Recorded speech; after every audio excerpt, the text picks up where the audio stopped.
Hello guys! Hello! Scorpio, welcome dito sa aking channel, Scorpio. Alamin natin kung anong messages, vibration, gabay energy para sa lahat.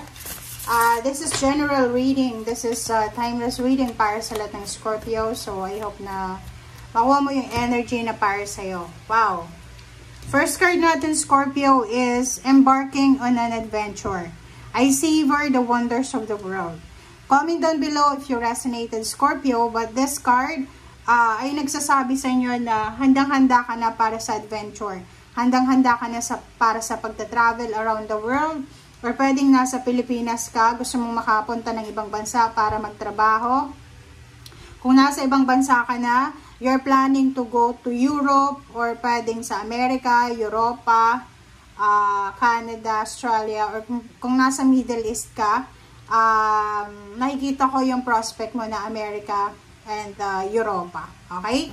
So, yun. Pwedeng naghahanda ka ng papeles, mga visa, passports, ganyan, documents, government documents. Okay.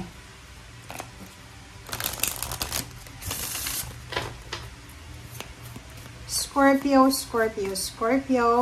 Second deck natin, Mountain Strength. Wow! So, dito Scorpio, yung adventure na sinasabi ng Baraha sa'yo is hindi natin talaga masasabi na kung saan ka papuntang bansa or kung saan mo planong pumuntang bansa, eh talagang success yung makukuha mo doon. Sinasabi na expect mo na mountainous siya, 'di ba? Especially Europa siya. Kung pupunta ka ng Europe, hindi madali ang tumira sa Europa kasi unang-una, kung ano yung prospect mong bansa sa Europa, hindi priority yung English. So, kailangan mong matuto ng lengguwahe ng kanilang language. At the same time, kailangan mong pag-aralan yung kanilang culture. Okay? So, kinakailangan mo ng sobrang strength dito. Okay? Be strong, be courageous, be brave para sa kung ano man na plano mong pag-migrate, pwedeng pagpunta ng ibang bansa or kung ano man tong plano mong pagta-travel. Okay. Scorpio.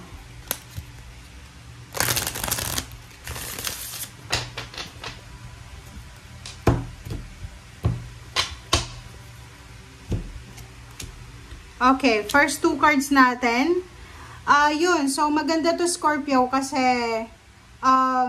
posibleng makakatanggap ka talaga ng job offer from international or local. Pero nakikita ko sa'yo dito, posibleng isasama mo yung pamilya mo. So, kung ano man na offer na to, Scorpio, hindi lang ikaw mag-isa dito. So, nakikita ko sa'yo dito na kung ano man ito na trabahong ino-offer sa'yo, international or local, nakikita ko na kasama mo ang pamilya mo. Yung parang like mag-a-apply ka ng ibang bansa, 'di ba? Magtatrabaho, kasama mo yung pamilya mo pagpunta doon.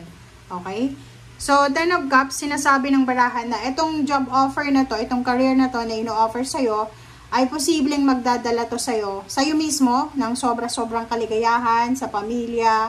Kung may asawa, may boyfriend, girlfriend, may live-in partner, sa kanila din. Sa anak, kung may anak na.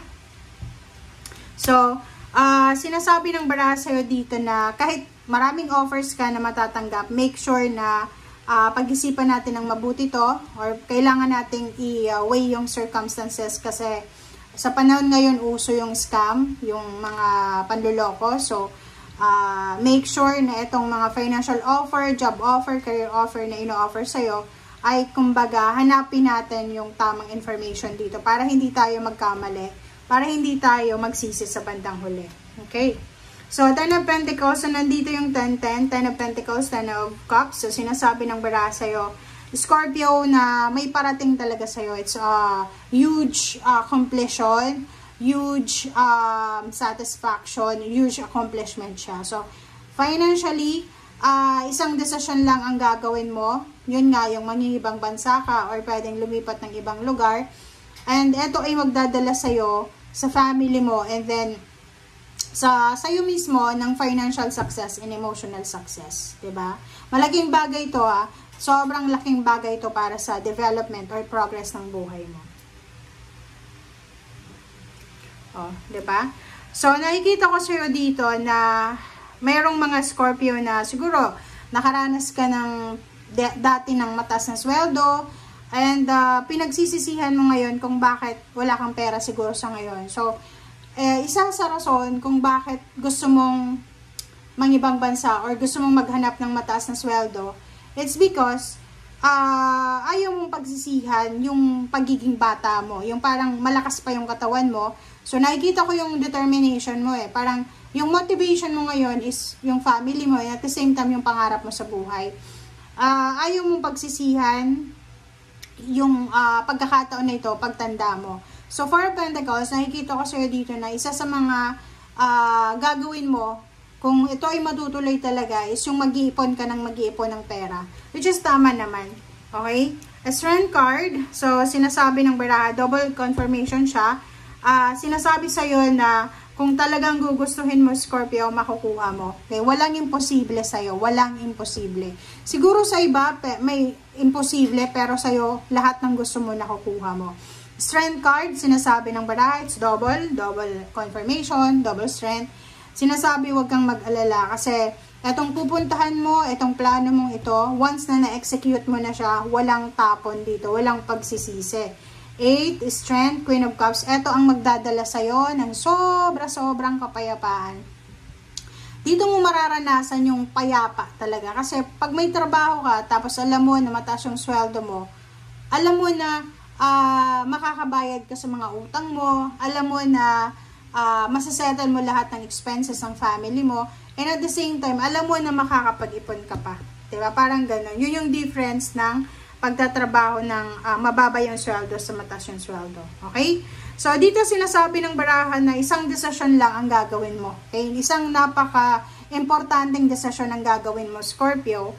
And ang desisyon na ito ay talagang magdadala sa'yo ng overall victory and success. So, yung 6 of Wands all about transformation, travel, relocation, recognition, awards, praises, congratulatory messages. So, nakikita ko sa'yo dito na kung talagang etong message na to, talagang para sa'yo to na gustong-gusto mong makapunta ng ibang bansa.